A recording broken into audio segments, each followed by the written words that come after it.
Hello everyone, and welcome to another video in the Election Viewpoints series for the Steinbach Chamber of Commerce. And I am here today with Susan Penner. She's a current councillor for the City of Steinbach, and you are running again. And how long have you been a councillor? I've done 2 terms and I'm running for my 3rd term now. Okay. Well, thanks for joining us here today and being willing to share some of your thoughts specifically around business, but maybe other items as well in regards to this upcoming election. And for those of you watching, we're asking the same questions to each of the candidates that are willing to come in and talk to us about some of these things with regards to successful ways to bring about success in business. So we'll jump right into some of these questions, Sure. Susan. Sounds good. So the first thing is about economic development. So economic development is a hot topic in regards to the chamber world, at least, Right. that we've been hearing about a lot. So what do you think is a way that the City Council can look at developing a strategy to encourage economic development? Okay, well, first of all, we're doing numerous things right. We have good infrastructure. We have a relatively low tax base. We have affordable land in our industrial park, and we also have a hardworking workforce. We're known for having hard workers here. One of the things we could expand on, I think, is looking into some sort of incentives for businesses that bring employees into Steinbach. That's not something we've explored, and I think we should explore that. And I also think we need to have a more formal ambassador, as it were, to promote our city, to tell businesses and companies why they need to set up in Steinbach and all the benefits we have. Personally, I think the mayor should take a greater role in that to start with, and see how that goes for the next few years, and then evaluate and go from there. Okay.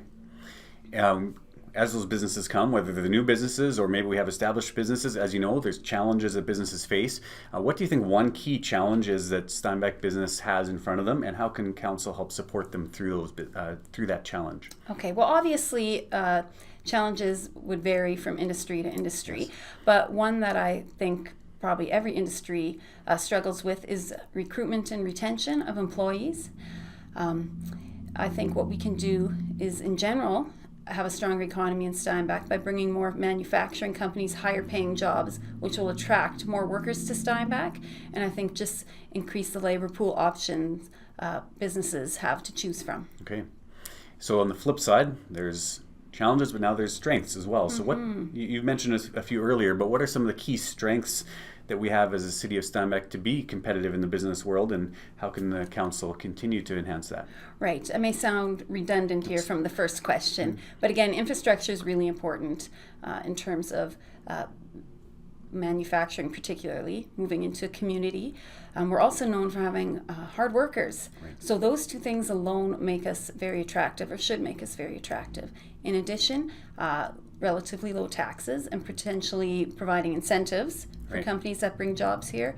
I think those things are things we just need to do a better job promoting ourselves in. So when we talk about terms on council, they're about they are 4 years long. And so if you get back onto council and you think of the next 4 years, what's your vision for what Steinbach could be like in 4 years from now? Well, Steinbach's a great community. When it comes to municipal politics, really our primary responsibility is infrastructure. So I'd like to continue moving ahead with a great infrastructure we have. That impacts quality of life, neighborhoods, for businesses. It actually is quite important. Obviously, recreation is a hot topic. I would like to see us move ahead with some recreation renewal, but I'd like us to be realistic about it. I see us putting on some sort of soccer dome facility at the current soccer park. We have the land already. There's plenty of affordable options we have to make that happen. And I also see us moving ahead with an arena at a non-downtown location in the next, I'm not sure if this term, but in this term or the next term. Mainly, I want to make sure that we don't bite off more than we can chew, and that we can move ahead realistically with recreation. I also think downtown's very important to keep vibrant. We own a lot of downtown land along Elmdale and Hanover. I would like to see us come up with a plan for that land, whether that's going to be green space for the arts, or maybe it's going to be commercial and multifamily. I would just like to see us begin to develop what that space is going to look like. And just to wrap things up, is there anything else that for the people who are watching that you'd like to share kind of about your platform as the election approaches? Well, one thing I always keep in mind when making decisions is that our tax base is 16,000 people. We are so fortunate that we service an area, I hear of up to 60,000 people. So that's great for our businesses and our community.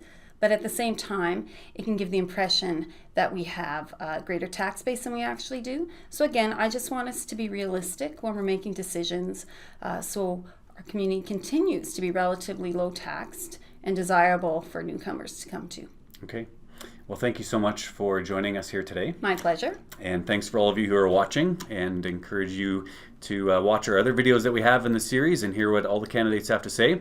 And of course, we always encourage people to get out and vote on election day. So thanks again, Susan, and all the best. Thanks so much, Ben.